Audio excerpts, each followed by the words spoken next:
Welcome friends, welcome again to my YouTube channel Eco Tutorials. Friends, from today onwards we are starting revisionary lecture series for plus 1 economics CBSE. Plus 2 economics we have already started, so we are starting for plus 1 economics. और friends, इस series में हम कोशिश करेंगे in brief आपको सारे chapters की एक एक बार रिवीजन करवा दें। और कोशिश मेरी यही होगी कि एक लेक्चर, कोई चैप्टर है जो एक से ज़्यादा लेक्चर्स में जाएगा, लेकिन हमारी कोशिश ये है we will try to finish the topic in one lecture. आज का मेरा टॉपिक है theory of demand.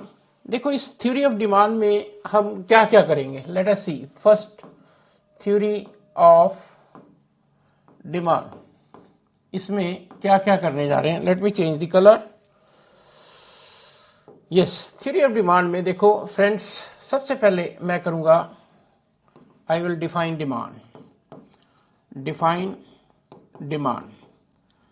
Then second part आप करोगे demand function. Then we will be doing law of demand.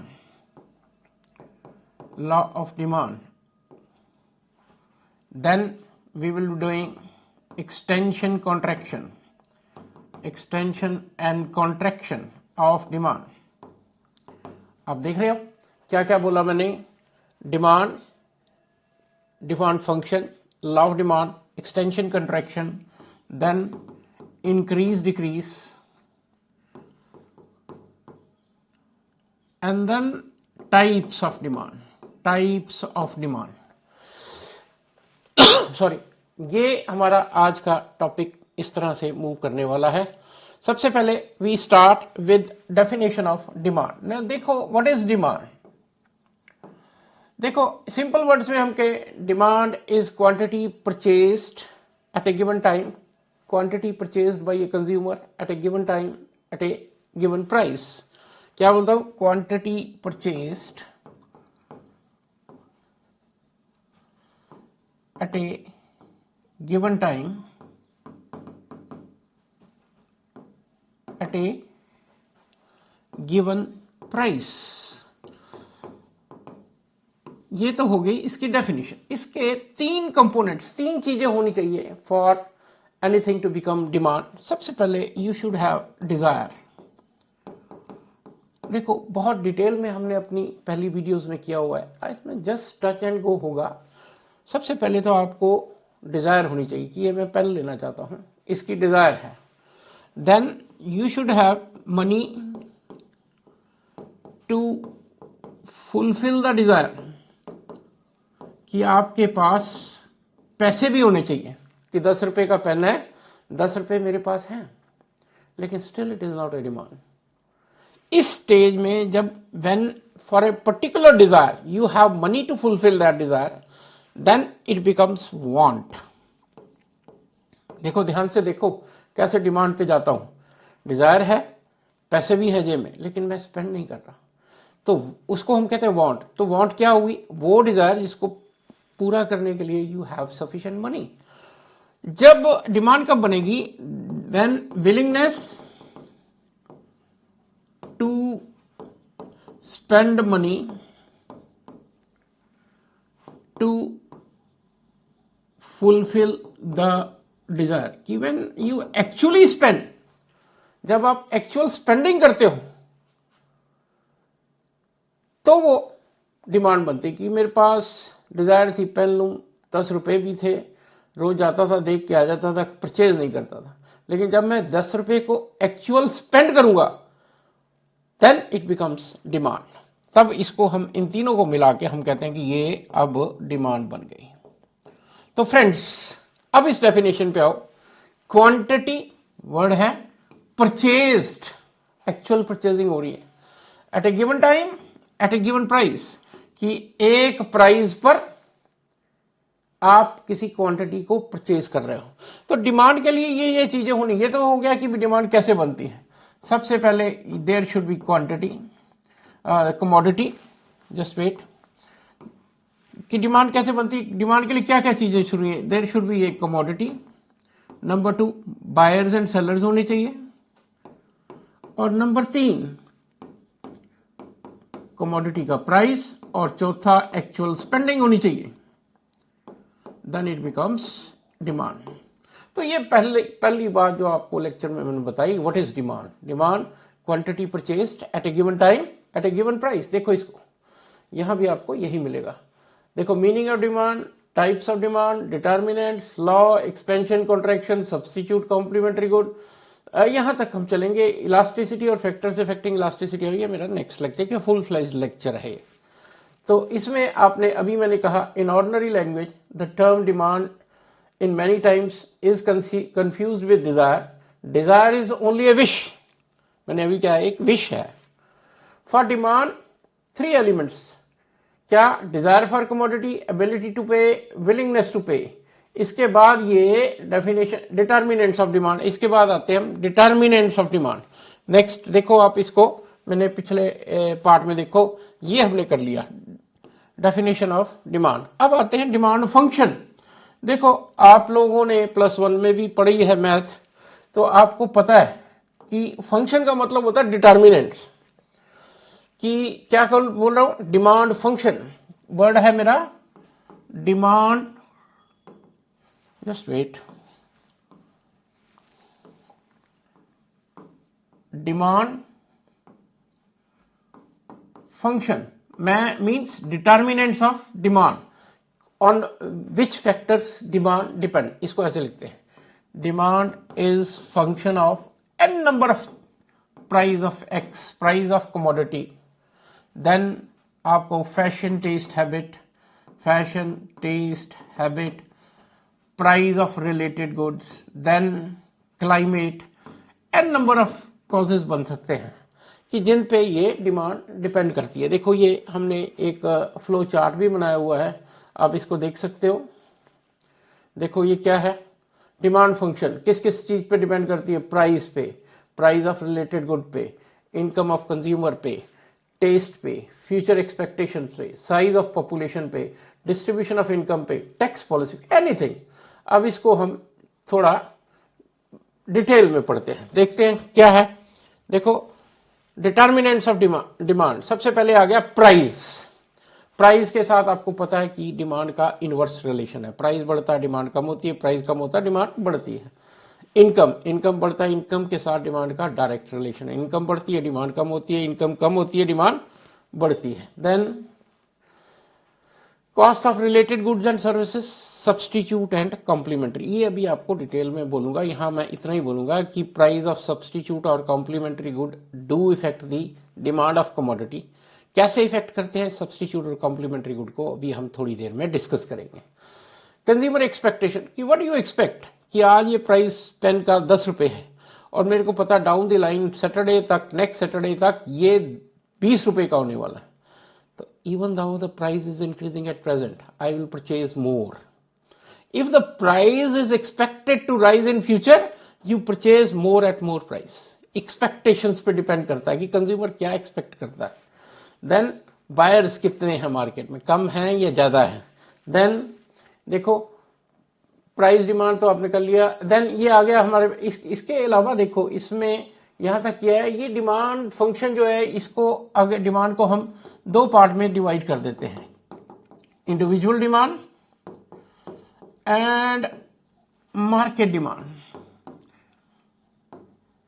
देखो ये मैंने ये 4-5 पॉइंट किए, but these are not only 4, कुछ भी ले सकते हो, climate, fashion taste habit, government tax policies, ये अभी आपको बताया मैंने। ये 2 तरह की हो सकती है, इंडिविजुअल डिमांड, मार्केट। इंडिविजुअल होता है वन कंज्यूमर की डिमांड, और market sum total of demand of all the consumers. एक ये भी याद रखना कि इंडिविजुअल डिमांड और मार्केट डिमांड, क्योंकि इस टर्म्स को मैं आगे यूज करने वाला हूं। देखो इसके बाद ये डिटर्मिनेंट्स ऑफ डिमांड हमने किया, आगे देखते हैं क्या है, टाइप्स ऑफ डिमांड। ये भी आप लास्ट के लेक्चर, लास्ट पार्ट में करूंगा, टाइप्स ऑफ डिमांड। अब इसके बाद देखो मेन आता है law of demand. Law of demand, देखो जब ये एक ऐसा लॉ है इकोनॉमिक्स का जो हर चीज पे लगता है। In fact market is governed by law of demand and supply. आपने इक्विलिब्रियम प्राइस पढ़ा कि वहां प्राइस डिटरमिन होता है जहां डिमांड और सप्लाई इक्वल होते हैं। तो ये दो फंडामेंटल कंसेप्ट हैं इकोनॉमिक्स के, डिमांड और सप्लाई। सिर्फ गुड्स की नहीं, हर जगह डिमांड और सप्लाई चलती है। In fact market is determined by the forces of demand and supply. वो डिमांड गुड्स की हो सकती है, लेट अस से शेयर्स की हो सकती है, एनीथिंग। अब लॉ ऑफ डिमांड क्या है? ये कहता है जी other things remaining same, other things remaining same, there is inverse relation between price and demand. कहता प्राइस और डिमांड में इनवर्स रिलेशन है कि प्राइस बढ़ता है तो डिमांड कम होती है, प्राइस कम होता है तो डिमांड बढ़ती है। ये तो सिंपल है। लेकिन यहां एक टर्म यूज हो रही है, अदर थिंग्स रिमेनिंग सेम। भाई कुछ चीजें हैं कांस्टेंट रहनी चाहिए तभी लॉ ऑफ डिमांड लगता है। अगर वो कांस्टेंट नहीं रहेंगी तो लॉ ऑफ डिमांड भी नहीं लगेगा। उस पे आते हैं। इसको एक और टेक्निकल लैंग्वेज में इसको कहते हैं सेटिरस पेरिबस। ये सेटिरस पेरिबस की अजम्पशन है, अदर थिंग्स रिमेनिंग सेम। अब वो कौन कौन सी चीजें हैं जो कांस्टेंट रहनी चाहिए? सबसे पहले है income. Income must be constant. क्यों भाई? अगर मेरे पास जेब में इनकम मेरी बढ़ जाती है तो हु केयर अबाउट प्राइस। कि जब मैंने 10 रुपए का पेन लिया, मेरी इनकम थी 100 रुपए, अब इनकम हो गई 100 से 200, who will care about the price? कि भाई ज्यादा प्राइस है तब भी ज्यादा डिमांड हो सकती है, इसलिए हमने इसको अज्यूम किया income constant. Then fashion, taste, habit must remain constant. देखो ये चीजें ऐसी हैं जहां कंज्यूम, ये नहीं कि लॉ ऑफ डिमांड फेल हो गया। अच्छा एक चीज और, ये आप मेरी अगर वीडियोस देख रहे हैं तो आपको मैंने बताया था कि इकोनॉमिक्स में लॉ फिजिकल साइंसेस की तरह नहीं होते। फिजिकल साइंस में अगर ये पेन में नीचे गिराया तो नीचे ही आएगा। इकोनॉमिक्स में लॉ कभी कांस्टेंट, एक जगह हो सकता है वो रिलेशन ऐसे हो कि प्राइस बढ़ रहा है डिमांड बढ़ रही है, एक जगह ऐसे हो, एक जगह वो प्राइस कम हो तो डिमांड बढ़ रही है। ये क्या बोल रहा हूं? देखो इकोनॉमिक्स में लॉ बन जाता है वो जो 51% पे लागू होता है। इकोनॉमिक्स में हम 100% की बात नहीं करते। No law is universal. Universal की पहचान ही है, कुछ लॉज ऐसे हैं जो 90-95% तक चले जाते हैं, लेकिन एक्सेप्शंस तो वहां भी चलती है। ऐसा क्यों? देखो जो फिजिकल साइंसेस के लॉ है, लॉ ऑफ ग्रेविटेशन है, वो एक नॉन लिविंग थिंग पे लगता है, जबकि इकोनॉमिक्स के लॉ हमेशा लिविंग थिंग्स पे लगते हैं। और 4 इंडिविजुअल्स हैं तो चारों की सोचने समझने की पावर जो है अलग अलग है, इसलिए ये लॉ कभी यूनिवर्सल नहीं होते। 51% पे जो लगे वो लॉ है। तो इकोनॉमिक्स में जैसे ये मैंने कहा, किसी की इनकम बढ़ रही है, he will not care about price. Fashion, taste, habit में कंज्यूमर रैशनली बिहेव नहीं करता। रैशनल बिहेवियर तो यह है कि प्राइस बढ़े तो डिमांड कम होनी चाहिए, लेकिन a thing is in fashion, who cares about price? कहता है कि प्राइस कुछ भी हो मैंने तो लेना ही लेना है, because the thing is in fashion. Taste है, हैबिट है, सिगरेट स्मोकर है, whatever the change in price. Government हर साल सिगरेट का प्राइस बढ़ रहा है, तो क्या सिगरेट स्मोकर ने वो सिगरेट पीना छोड़ दिया? नहीं, कभी नहीं। तो ये चीजें इस पे लॉ ऑफ डिमांड नहीं लगता। Then no change in future expectation. No change in future expectation of price. What is that? कि आज एक चीज है 2 रुपए की, मंगलवार को ये 3, बुधवार को ये 4, I am starting at Wednesday, जबकि कमोडिटी का प्राइस 2, 3, 4। अब रैशनल बिहेवियर ये है कि प्राइस बढ़ने से डिमांड कम होनी चाहिए, लेकिन मेरे को ये पता है कि आज ये 4 रुपए की है, by Sunday it is expected to rise to 10। तो क्या होगा कि मैं प्राइस बढ़ता है तब भी डिमांड को बढ़ा दूंगा। इसलिए वो कहता है कि there should be no change in future expectation. Then no change in price of related good. Related good price must remain constant. ये रिलेटेड गुड है सब्स्टिट्यूट एंड कॉम्प्लीमेंट्री, अभी करेंगे, आपको उसको समझ आ जाएगा। तो ये है अजम्पशंस। अब इसकी एक्सप्लेनेशन देखो इसको। Law of demand states that people will buy more at lower price and buy less at higher price, other things remaining same. बेटे याद रखो, आमतौर पे मैंने क्या देखा है कि स्टूडेंट्स प्राइस और डिमांड का इन्वर्स रिलेशन लिख देते हैं, खत्म, छुट्टी। देखो इन्वर्स रिलेशन के साथ ये लाइन बहुत जरूरी है जो रेड लिखी हुई है, अदर थिंग्स रिमेनिंग सेम, कि ये लॉ तभी लगते हैं जब आप कुछ चीजों को कांस्टेंट मान के चलते हो। अभी आपको बताई मैंने, वो कांस्टेंट है ये देखो, assumptions, income, taste preference, price of substitute, complementary, no expectation, no change in fashion, वही है जो अभी आपको बताया। अब इसकी एक्सप्लेनेशन देखो, इसकी एक्सप्लेनेशन हम दो पार्ट में करते हैं, एक डिमांड शेड्यूल और दूसरी है डिमांड कर्व। देखो schedule means table, when you present the relation in a tabular form, then it becomes schedule, and when you go for a diagrammatic presentation of that table, that becomes curve। ये clear हो गया कि schedule और curve में क्या difference है। अब ये शेड्यूल आप पढ़ोगे दो तरह का, individual demand schedule and market demand schedule. इधर भी individual demand curve and market demand curve. तो ये अभी आपको मैंने बताया भी है कि इंडिविजुअल डिमांड शेड्यूल का मतलब showing tabular statement showing relation between price and demand for one consumer. Market demand schedule हो गया tabular statement showing demand for consumer, demand of all the consumers in the market, sum of demand of all the consumers in the market, tabular statement। और जब उसको diagrammatical presentation करूंगा individual demand schedule की individual demand curve और market demand schedule की market demand curve. अब इसको देखते हैं क्या है। सबसे पहले हम individual and market demand schedule बनाते हैं। इंडिविजुअल डिमांड शेड्यूल एंड इधर है मार्केट डिमांड शेड्यूल। अब देखो इसको कैसे बनाता हूं, ये सिंपल, प्राइस डिमांड। देखो आप वैल्यूज वो लो जो इजीली प्लॉट हो जाए, इनवर्स रिलेशन लेना, मैं कुछ भी ले सकता हूं कि प्राइस बढ़ रहा है डिमांड कम हो रही है, प्राइस कम होता है तो डिमांड बढ़ती है। और मार्केट में मैं कहता हूं देखो प्राइस 1 2 3 4 5, दो कंज्यूमर्स लेता हूं, A consumer B consumer, and market demand is A plus B। Market A को ले लिया 5 4 3 2 1 और इसको ले लिया लेट्स से 10 8 6 4 2। रिलेशन इनवर्स रखना, प्राइस और डिमांड का रिलेशन इनवर्स। अब इसको ऐड कर दो 15 12 9 6 3।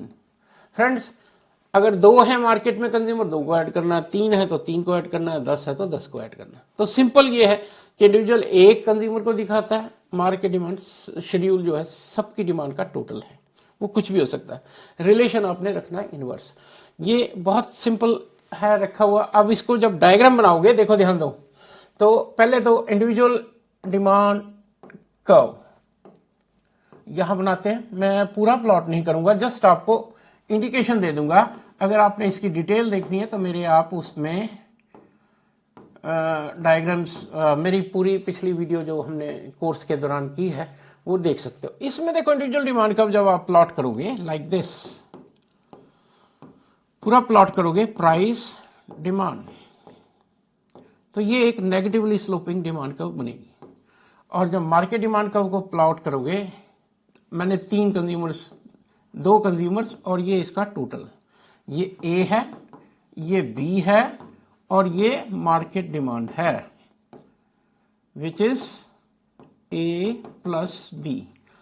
प्राइस एंड डिमांड चल रहा है, ये 1 ये 2 और ये 3, डी डी D1 D1 कह लो और ये DM फॉर मार्केट। अब देखो ये आप प्लॉट करोगे इस तरह के कर्व मिलेंगे। इसको हमने यहां नहीं छोड़ना, इसको लिखना है negatively sloping individual demand curve एक कंज्यूमर की। जो मेन वर्ड है वो है नेगेटिवली स्लोपिंग, कि ये स्लोप जो है नेगेटिव स्लोप ये रिलेशन बताती है, और नेगेटिव का मतलब होता है इन दो वेरिएबल्स में इनवर्स रिलेशन है। अब इसमें क्या किया हमने, पहले यहां ए कंज्यूमर को प्लॉट किया, ये फिर बी को, ये सी को। अब देखो ये थोड़ी स्टीप है, इसमें थोड़ी वैल्यूज ज्यादा है, तो ये सबसे ज्यादा स्टीपर।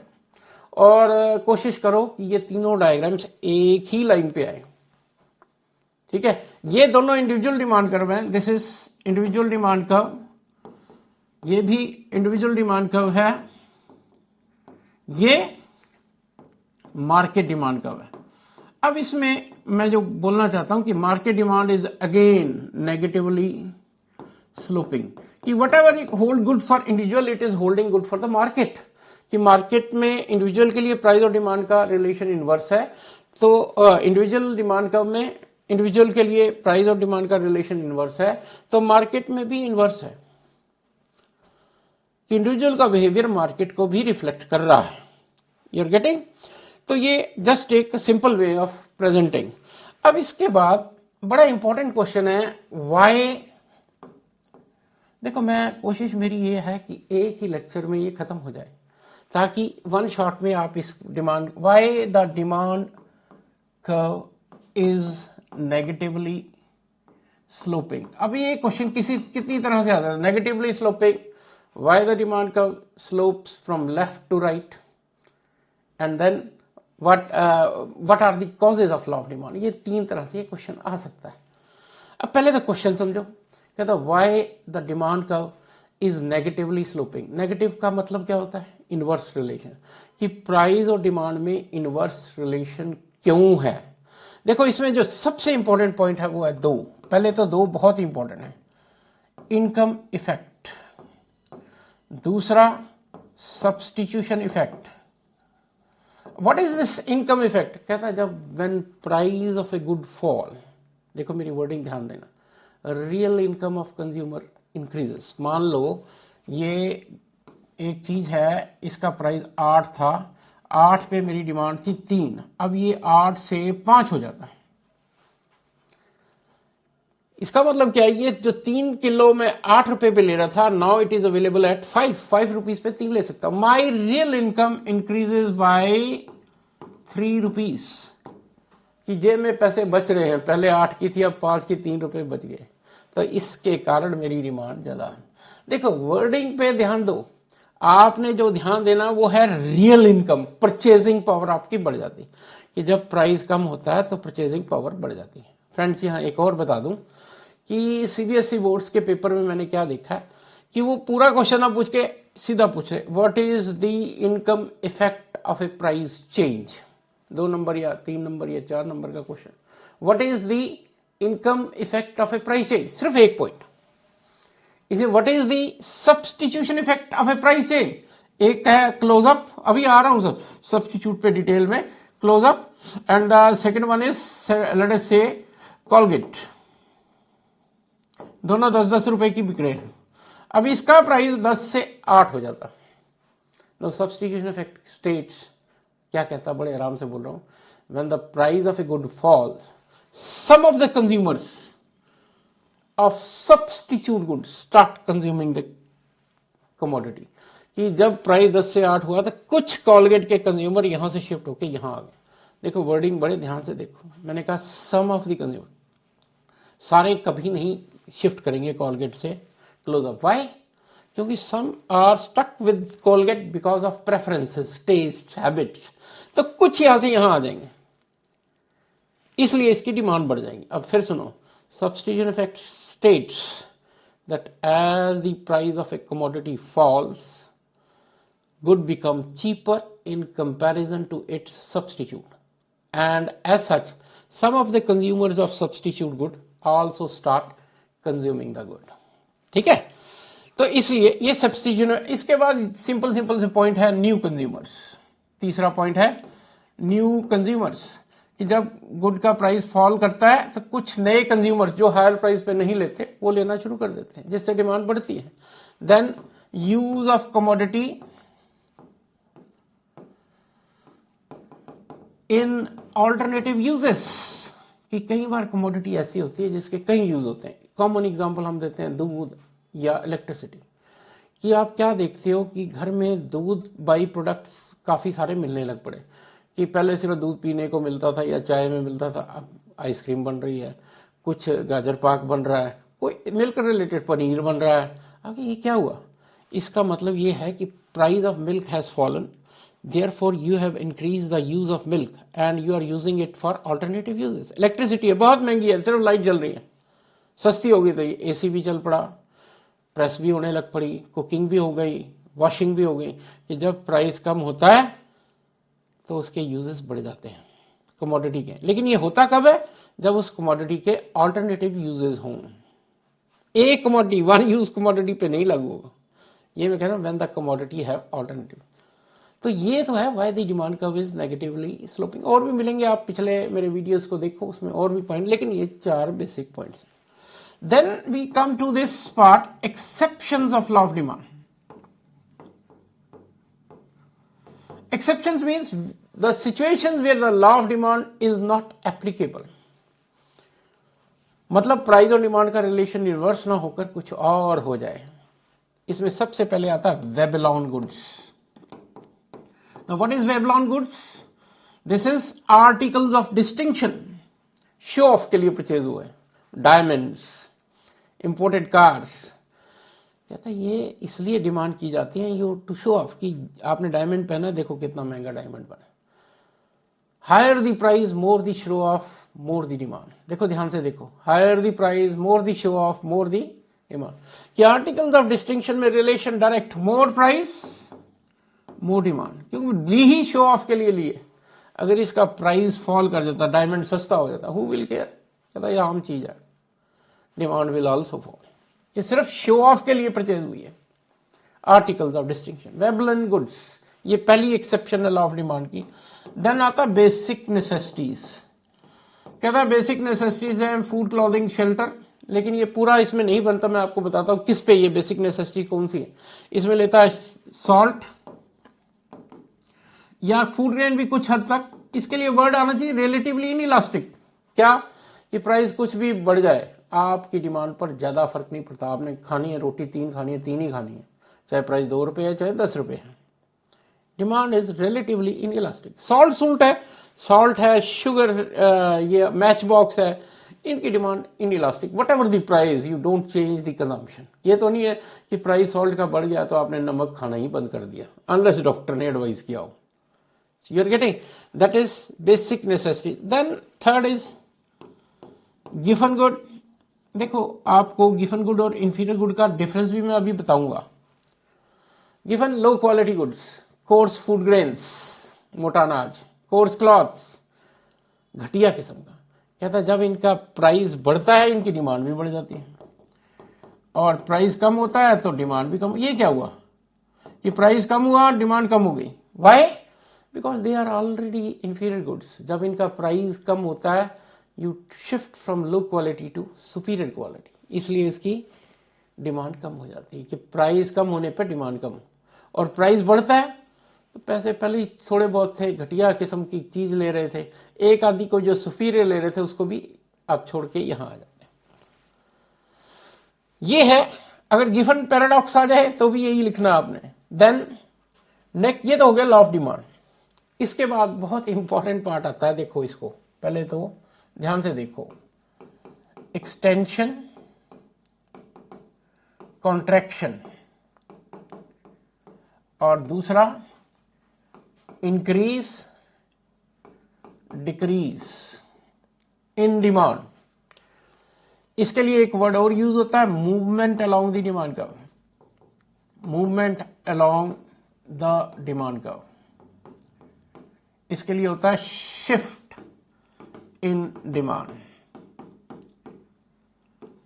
देन इसके लिए यूज होता है चेंज इन क्वांटिटी डिमांडेड, इसमें होगा चेंज इन डिमांड। देखो फ्रेंड्स, चाहे वो डिमांड है या सप्लाई है, इस क्वेश्चन को आप इग्नोर नहीं कर सकते। आप देखोगे बार बार ये क्वेश्चंस आपके पेपर्स में आता है। देखो अब क्या है एक्सटेंशन और कॉन्ट्रैक्शन, एक एक करके उठाते हैं। इधर देखो, सबसे पहले कर रहे हैं एक्सटेंशन, इधर लिखा मैंने एक्सटेंशन और इधर कर दिया कॉन्ट्रैक्शन। बहुत सिंपल। एक्सटेंशन क्या है? प्राइस कम हुआ, डिमांड बढ़ गई। कॉन्ट्रैक्शन क्या है? प्राइस बढ़ा, डिमांड कम हो गई। ध्यान दो, law of demand, nothing else, कि प्राइस कम हुआ, डिमांड बढ़ गई, प्राइस बढ़ा, डिमांड। इसमें the reason of change is price. जब डिमांड प्राइस के कारण चेंज हो तो ये आइदर एक्सटेंशन होगी या कॉन्ट्रैक्शन होगी। अब इसको अगर जब प्लॉट करोगे, मैं पूरा प्लॉट नहीं कर रहा, जस्ट आप प्लॉट करके देख लो, प्राइस डिमांड, ये 2 पॉइंट्स आएंगे, एक ये ए बी। इसमें ये पहला पॉइंट है, मान लो 5 3 और ये 3 5, प्राइस कम, डिमांड इंक्रीज। इसको कहेंगे forward movement along the demand curve, extension. देखो वर्ड यूज कर रहा हूं, movement along the demand curve, कि मूव हो रहा है डिमांड कर्व के ए से बी, फॉरवर्ड मूवमेंट है। और इसमें बिल्कुल डायग्राम सेम बनता है। देखो प्राइस इसमें उल्टा होगा, प्राइस बढ़ रहा है और डिमांड कम हो रही। This is backward movement along the demand curve. इसमें फॉरवर्ड मूवमेंट होती है या राइटवर्ड मूवमेंट भी कह सकते हो,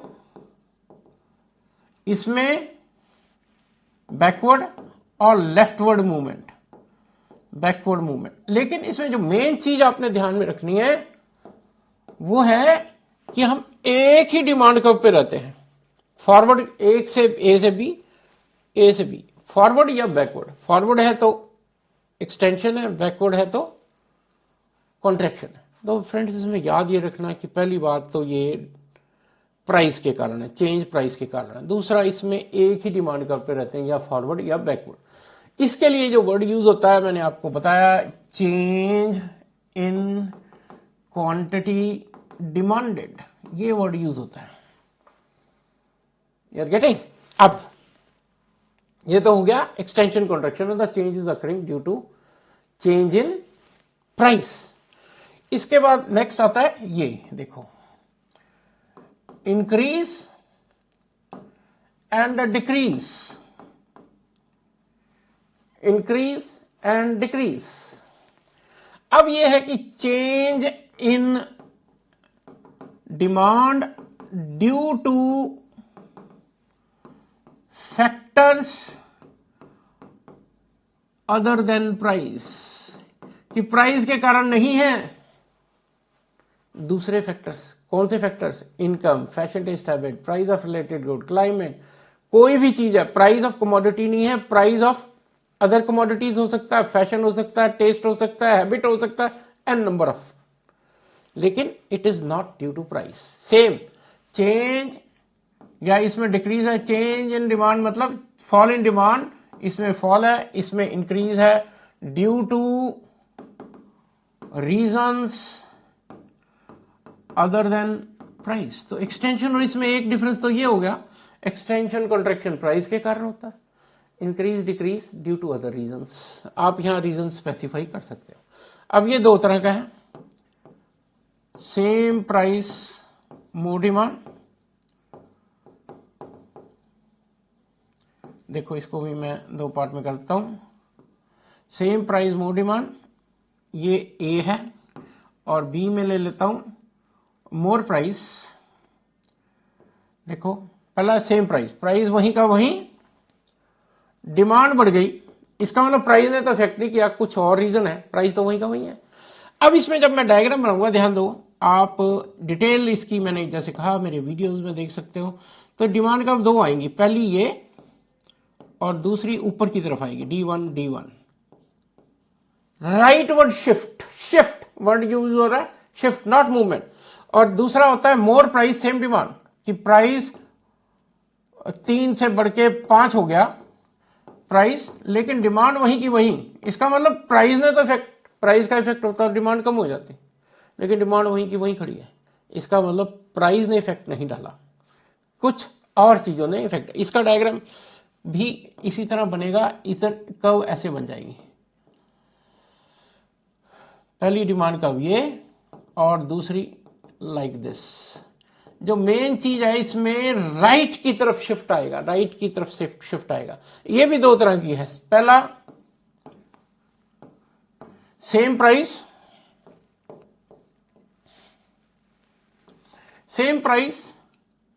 लेस डिमांड, देखो प्राइस वही है, डिमांड कम होगी। अब इसमें जो शिफ्ट आएगा देखो, वो पहली डिमांड का ऊपर होगी, दूसरी नीचे होगी, D1 और दूसरा है लेस प्राइस सेम डिमांड, कि प्राइस कम हुआ डिमांड नहीं बढ़ी। लॉ ऑफ डिमांड तो ये कहता है कि ये डिमांड प्राइस जो है कम होने पे डिमांड बढ़नी चाहिए, नहीं बढ़ रही, तो ये इंक्रीज कहलाएगा। देखो इसको,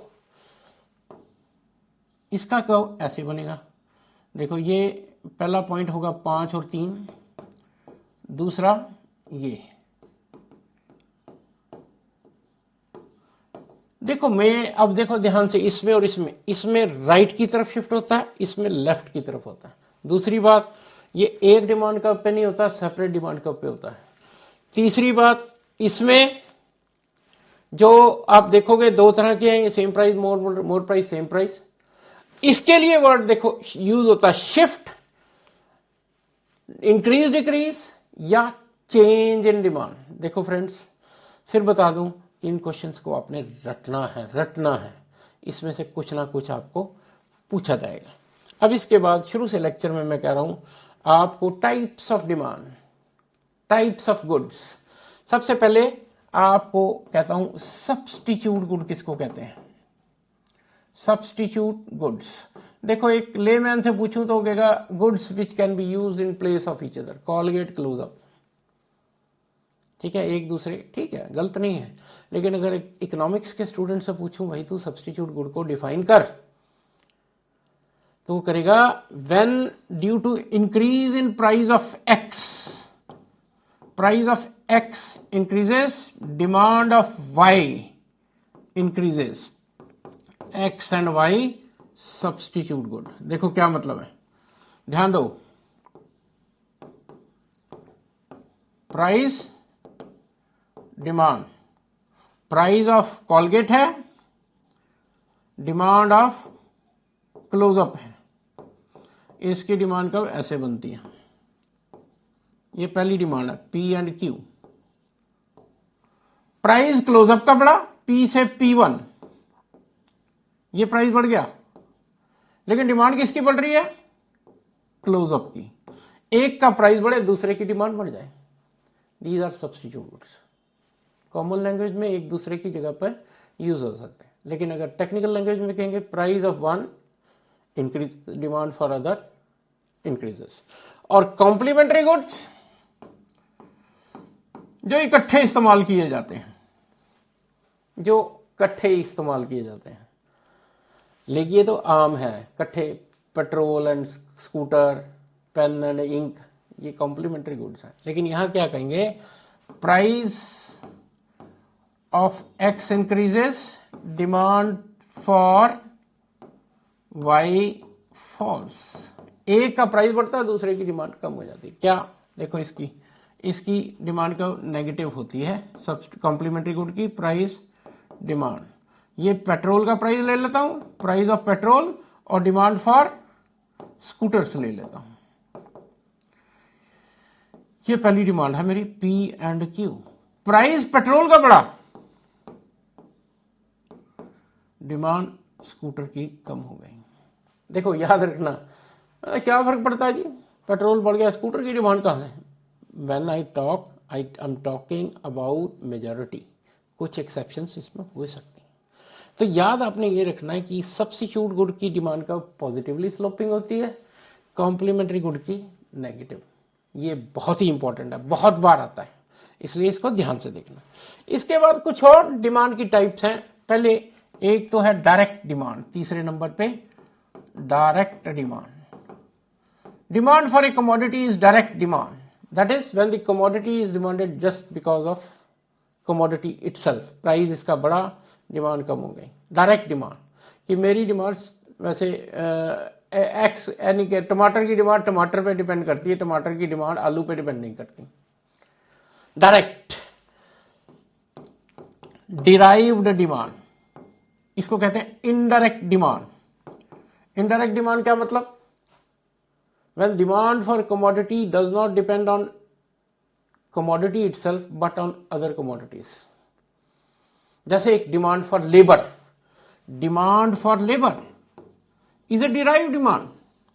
वो लेबर पे नहीं डिपेंड करती, वो डिपेंड करती है the product he is producing. कि सपोज कर लो मैं ये पेन प्रोड्यूस कर रहा हूं, मेरी डिमांड तब होगी जब ये पेन मार्केट में बिक रहा है. दैट इज डिराइव्ड डिमांड और इनडायरेक्ट डिमांड. समझे हो?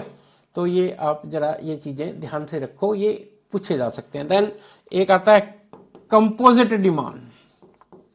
कंपोजिट डिमांड होता है when the factor is demanded for more than one use. Electricity, milk. Joint demand, सिर्फ नाम ही चेंज हुआ है, कुछ नहीं हुआ. जॉइंट डिमांड इकट्ठा, पेट्रोल, स्कूटर, पेन, इंक, ये. अच्छा, इसके लास्ट में आप देखो, ये चीजें आप जरूर करना. नॉर्मल गुड और इंफीरियर गुड का डिफरेंस. नॉर्मल गुड और इंफीरियर गुड ये आपको पता है. प्राइस डिमांड का रिलेशन इनवर्स, डायरेक्ट. एक मिनट, ये है नॉर्मल क्वालिटी, ये है low quality goods.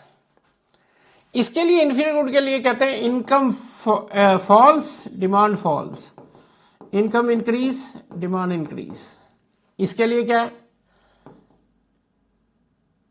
Sorry, income falls, demand for inferior good fall. ठीक है.